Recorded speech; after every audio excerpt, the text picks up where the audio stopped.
नमस्कार दोस्तों, आप सभी का स्वागत है एमएसएससी नोट्स में। तो कैसी है एमएस आर्मी।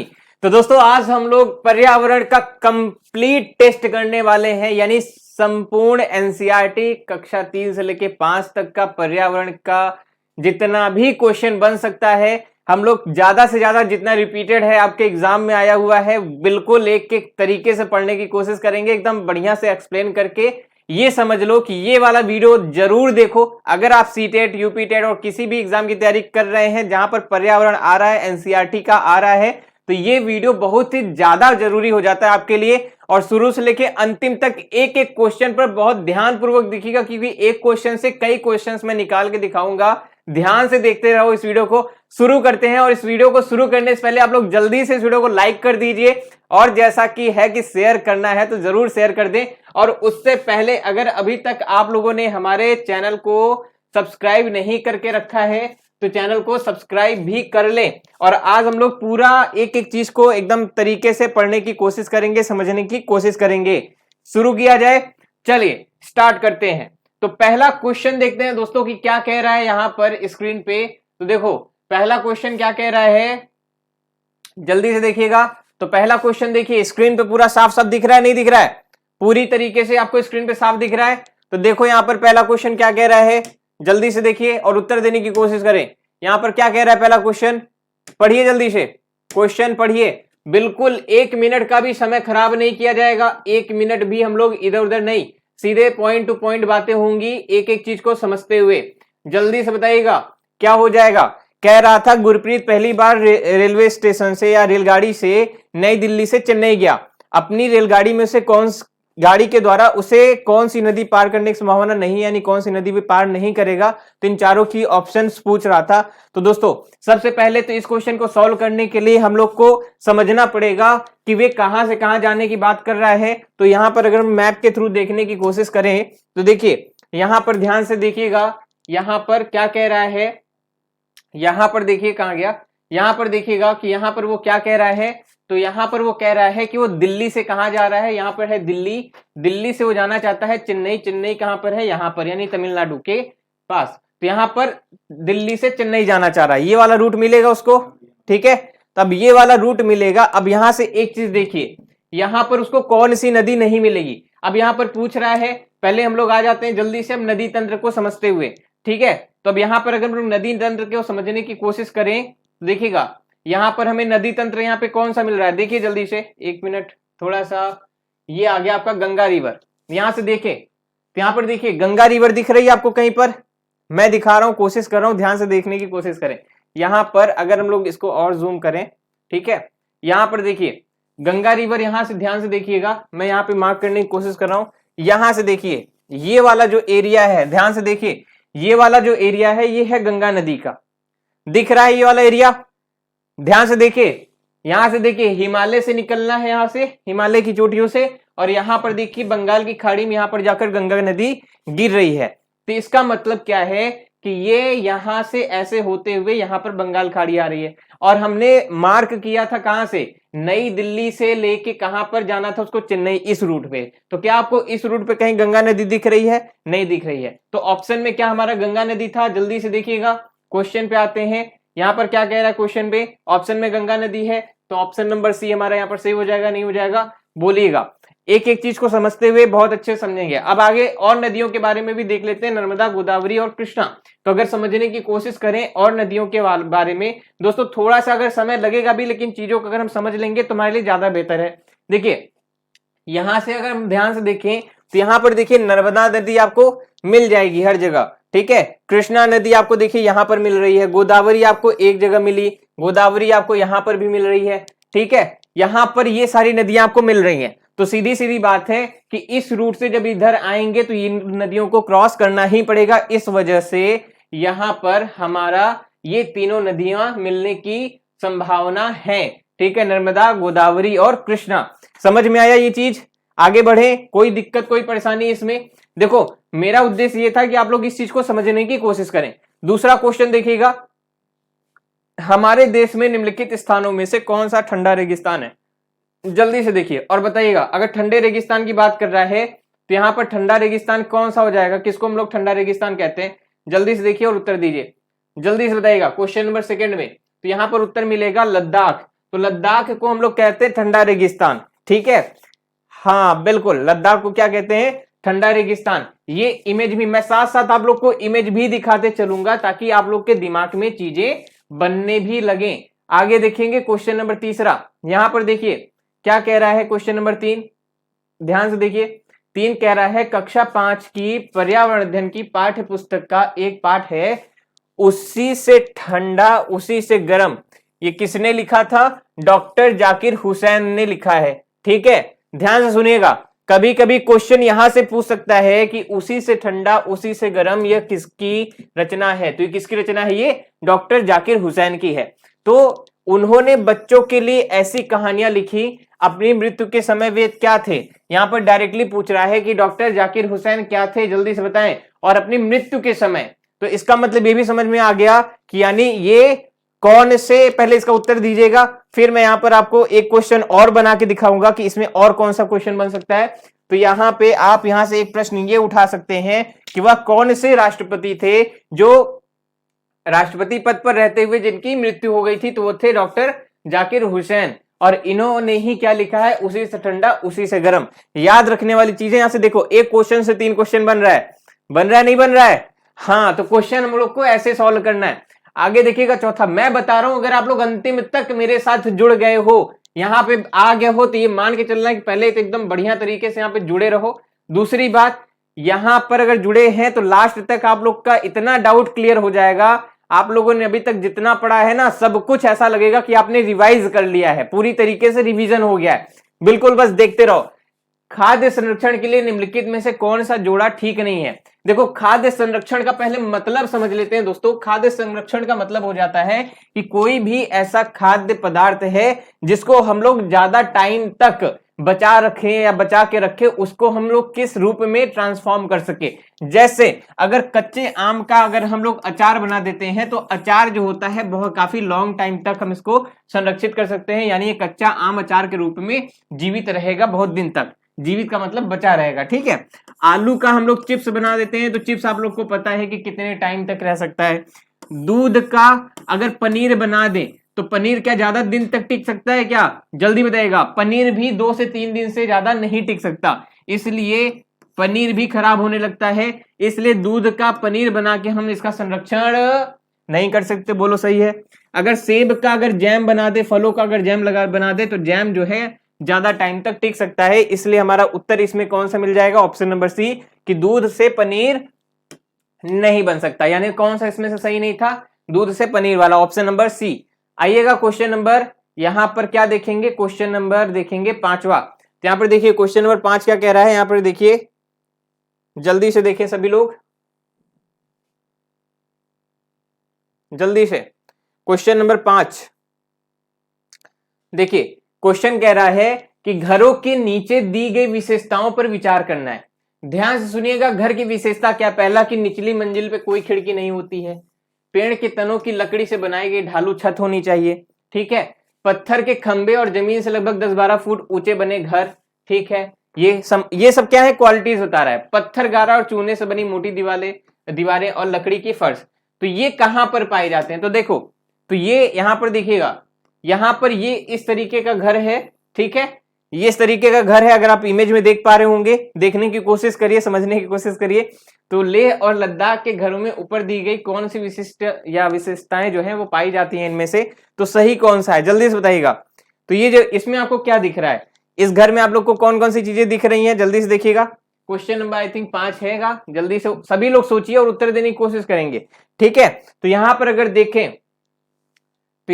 देखें तो पहला सही है, निचली मंजिल में कोई खिड़की नहीं। यहां पर देखिए निचली मंजिल में कोई खिड़की नहीं नजर आ रही है, ठीक है। तो पहला ऑप्शन ठीक था।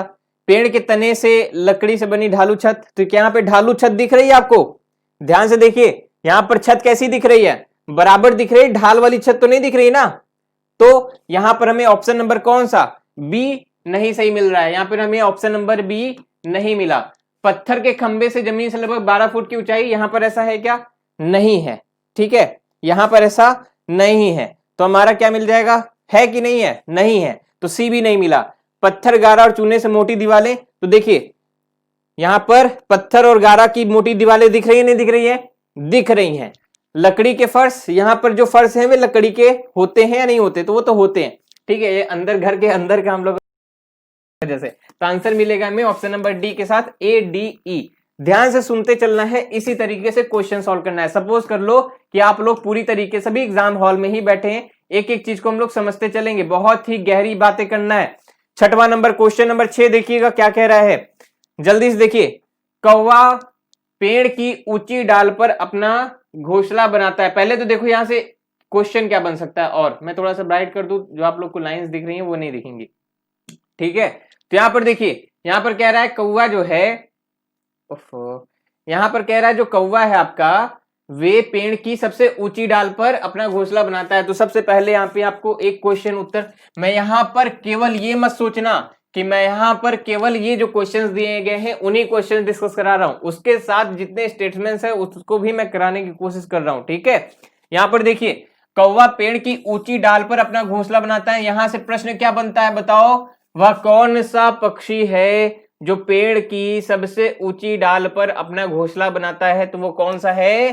कौवा। पहला क्वेश्चन यहाँ पे ये बनता है।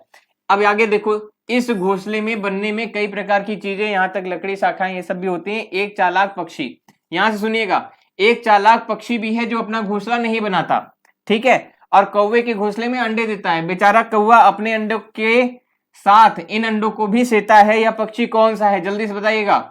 तो ये चालाक पक्षी का नाम है कोयल, ठीक है। इस चालाक पक्षी का क्या नाम है? कोयल। ध्यान से सुनिएगा, यहां पर देखिए, यहां पर जो हमारी कोयल है, हमारी कोयल, आपकी कोयल, सबकी कोयल, ये कोयल जो है अपना घोंसला नहीं बनाती। इससे हमें ये भी समझ में आया। इससे देखो 3 प्रश्न मिला, एक प्रश्न से 3 प्रश्न। पहला तो ये कि कोयल अपना, वह कौन सा पक्षी जो अपना घोंसला नहीं बनाती या बनाता, तो है कोयल। दूसरा प्रश्न कि कौवे के घोंसले में कौन अपना अंडा सेता है, तो है कोयल। तीसरा, सबसे ऊंची डाल पर कौन अपना घोंसला बनाता है, तो वह है कौवा। इस प्रकार से आपको यहाँ पर एक प्रश्न में 3 प्रश्न मिल रहे हैं। मैं हर क्वेश्चन में 2 से 3 प्रश्न निकालने की कोशिश कर रहा हूं, ध्यान से सुनते चलना है आप लोगों को, ठीक है। समय भले ज्यादा लगेगा, लेकिन एक एक क्वेश्चन का एकदम पोस्टमार्टम करके करेंगे, ठीक है। और अभी भी आपने वीडियो को लाइक नहीं किया है तो वीडियो को लाइक करो भाई, कंप्लीट करना है। और मैंने बता दिया है कि आपके एग्जाम का डेट जो है बहुत नजदीक है। मैंने कहा है कि आपके एग्जाम आने से पहले मैं कंप्लीट करा दूंगा एक एक सब्जेक्ट को, बिल्कुल। बाल विकास का भी कंप्लीट हो जाएगा, पर्यावरण का भी कंप्लीट करा रहे हैं, हिंदी कंप्लीट करा ही रहा हूं मैं, उसके साथ आपको जो मैथमेटिक्स है वो भी कंप्लीट कराई जाएगी, और जो बचे आपके संस्कृत और अंग्रेजी उसका भी हम लोग ध्यान रखे हुए हैं। 7वां क्वेश्चन देखिएगा, इनमें से कौन सा बीज नहीं है? जल्दी से देखिएगा क्वेश्चन नंबर 7। क्वेश्चन आप लोग को उम्मीद है कि साफ साफ दिखाई दे ही रहे होंगे। 7वां देखिए, इनमें बताना है कौन सा आपका इसमें से बीज नहीं है। 7वें नंबर मिलेगा साबूदाना। देखिए, सौंफ, गेहूं और काली मिर्च, ये जो है ये बीज है। यहाँ पर साबूदाना जो है हमारा बीज नहीं है। इसमें ज्यादा विचार नहीं करना था, इस वजह से आगे चलेंगे 8वें नंबर पर। आगे देखिएगा क्वेश्चन, ध्यान से देखिए, क्वेश्चन ऐसे ही आएंगे पर्यावरण में, ठीक है। पर्यावरण के क्वेश्चन आपको एनसीईआरटी से ऐसे ही मिलेगा। देखो क्या कह रहा है, रेहाना अपने परिवार के साथ केरल जाती है। ध्यान से देखिए, कहां जा रही है? केरल जाती है, चलो अच्छी बात है। वहां उसे ऊंचे वृक्ष दिखाई पड़ते हैं जो उसके गृह नगर शिमला के ऊंचे वृक्षों से भिन्न है। उसने केरल में कौन से वृक्ष देखे होंगे? तो भाई देखो, केरल में कौन से वृक्ष दिखाई देंगे? देखो, केरल को मैंने बताया है कि समुद्री इलाका, ठीक है, किनारे समुद्र है। आप फिर से अगर इंडिया मैप पे हम लोग आए तो यहां पर देखेंगे, यहां पर हमें क्या दिखेगा? ध्यान से देखिए, यहां पे हम लोग आते हैं केरला पर। केरला कहीं दिख रहा है? नहीं दिख रहा है आप लोग को? जल्दी से देखिएगा, केरला आप लोग को कहां दिख रहा है? जल्दी से देखें, यहां से देखिएगा, केरला आप लोग को कहां दिख रहा है? यहां आपको केरला दिख रहा है, ठीक। हाँ, तो ये हमारा केरला दिख रहा है, ठीक। इसके चारों तरफ आपको क्या दिख रहा है? समुद्र दिख रहा है। यहां पर चारों तरफ मतलब एक तरफ का, ठीक है। यहां समुद्र से घिरा है, ठीक। समुद्र से घिरे होने के कारण यहाँ पर जो किनारे जो पेड़ पौधे लगते हैं, आप लोग को पता है कि जो नारियल के पेड़ होंगे वे कहाँ पर पाए जाते हैं? समुद्री इलाकों में ज्यादा पाए जाते हैं। तो इसका मतलब हमें समझ में आया। यहाँ पर कौन से पेड़ दिखेंगे भैया? यहाँ पर मिलेंगे में नारियल के पेड़। बोलो कोई दिक्कत यहाँ पर समझने में? देखो, एक एक चीज को आपको समझते रहना है। मैप से भी क्वेश्चन आएगा आप लोगों का, मैं मैप पर इस वजह से फोकस कर रहा हूं कि 1 से 2 क्वेश्चन आपको मैप से रिलेटेड मिल ही जाना है, इसी वजह से मैं आपको मैप भी यहाँ पर दिखाते चल रहा हूँ साथ साथ, ताकि आपको और भी चीजें क्लियर होते रहें कि कौन सी जगह कहाँ पर है, कहाँ से नहीं है। ऐसा करके बच्चों के द्वारा सब्जी बाजार में इकट्ठी की गई और निम्नलिखित सामग्री में से उन्हें पहचानिए जिनके भीतर बीज होते हैं।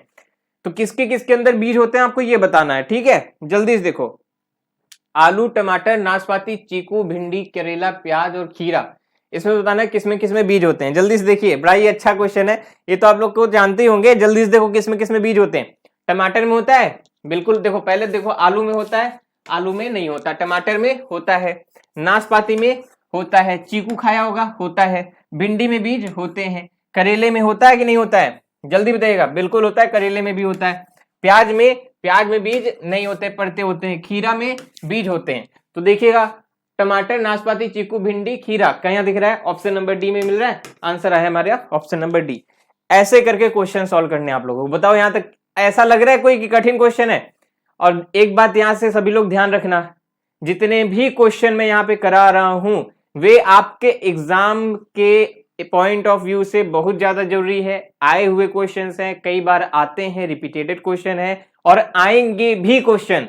ये भी मैं बता रहा हूं कि ये सारे क्वेश्चंस में से क्वेश्चन आएंगे ही आएंगे आपको सीटेट के एग्जाम में, डायरेक्टली नहीं तो इनडायरेक्टली तरीके से। ये भी याद रखना है आप लोगों को। आगे देखो क्वेश्चन नंबर 10, यहां पर देखिए, नीता आंध्र प्रदेश जाती है और 2 साड़ियां खरीदती है जो खास तौर पर वहीं बनाई जाती है। तो यहाँ पर बात यह है कि आंध्र प्रदेश में कौन सी साड़ियां बनाई जाती हैं, उनको हम लोग क्या कहते हैं या क्या नहीं कहते हैं। जल्दी से देखिए, जल्दी से, ये जीएस टाइप का क्वेश्चन मिल गया आप लोग को।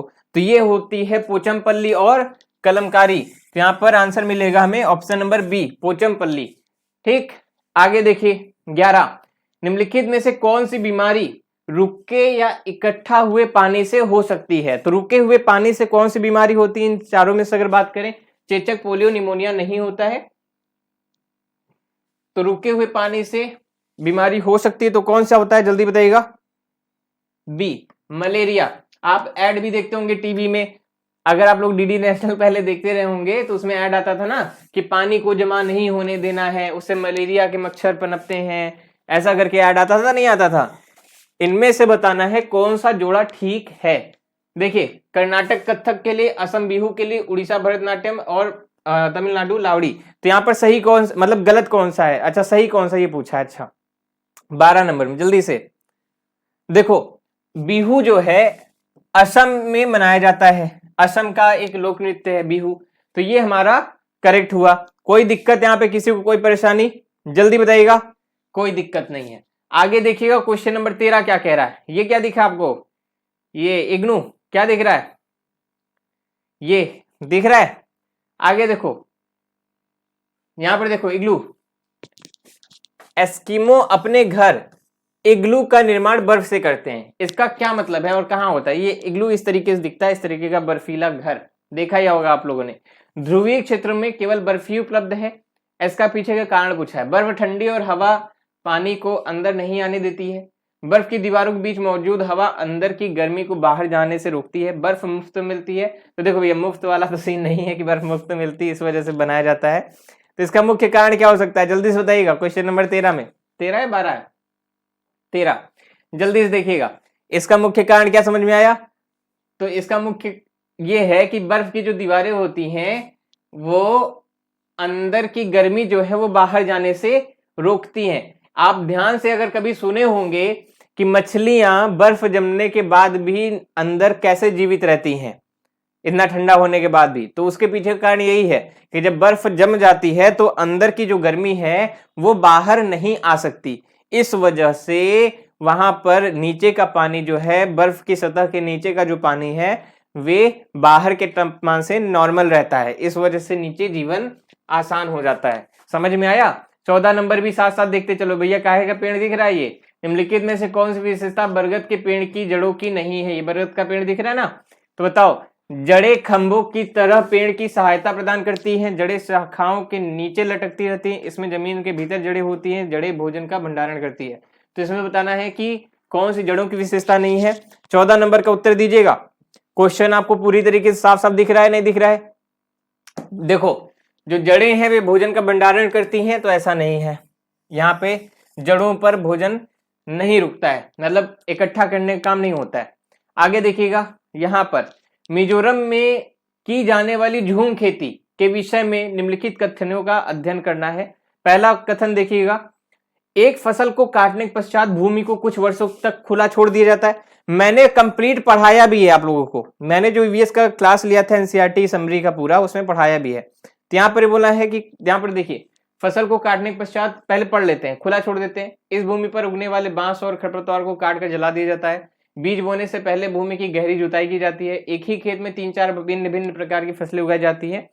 आवश्यकता अनुसार रासायनिक उर्वरकों की कीटनाशकों का उपयोग भी किया जाता है। तो इनमें से सही कथन कौन सा दिखा आप लोग को, जल्दी से बताइएगा, जल्दी से बताएं।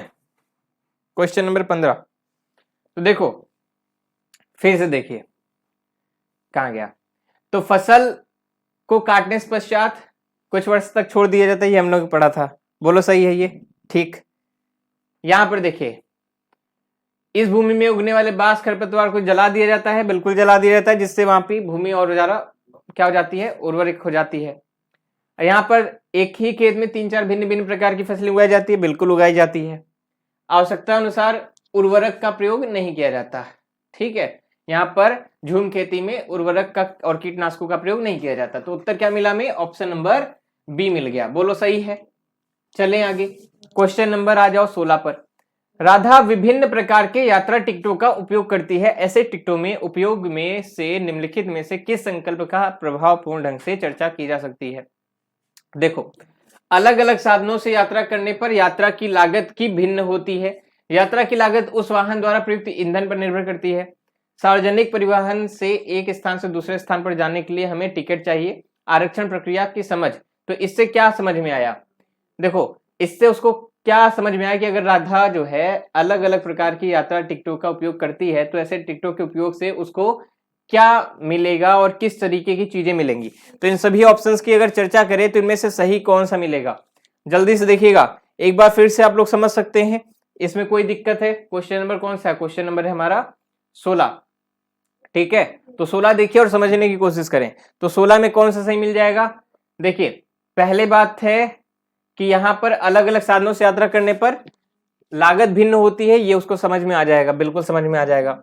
उसके बाद यहां पर उसको ये भी समझ में आएगा कि सार्वजनिक परिवहन से एक स्थान से दूसरे स्थान पर जाने पर हमें क्या चाहिए, टिकट चाहिए ही चाहिए, ठीक है।